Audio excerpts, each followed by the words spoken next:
Mon commandant, pouvez-vous nous expliquer ce que fait cet hélicoptère dans la plaine du Bocage?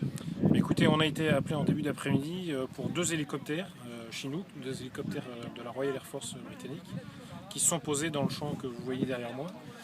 L'un d'entre eux étant a priori en panne, il a une avarie, ce qui va l'immobiliser pour au moins 24 heures dans le champ ici, raison pour laquelle on est présent pour assurer à la fois la sécurité de l'appareil et la sécurité des militaires britanniques qui vont rester jusqu'à ce que l'appareil soit réparé. Il n'y a eu aucun blessé dans l'accident.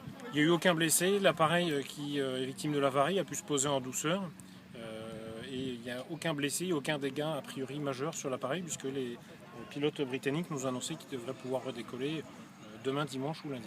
Et c'est à la gendarmerie d'assurer le bon suivi de cet appareil, c'est-à-dire toute la nuit, vous allez devoir le surveiller?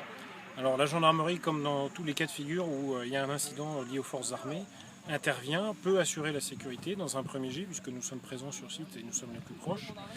Pour autant, dans le même temps, la préfecture est en train de s'organiser pour pouvoir éventuellement requérir des militaires de l'école de Saint-Mexan ou d'autres militaires qui pourraient éventuellement prendre notre relais. Et que faisait cet hélicoptère? Où allait-il? Alors d'après ce que l'on sait, c'est un hélicoptère qui participait à des manœuvres dans le sud de la France sur un bâtiment de la marine anglaise, un porte-hélicoptère, qui a fait une escale à Biarritz probablement pour se reconditionner et qui était sur la route pour retourner en Grande-Bretagne. Parfait.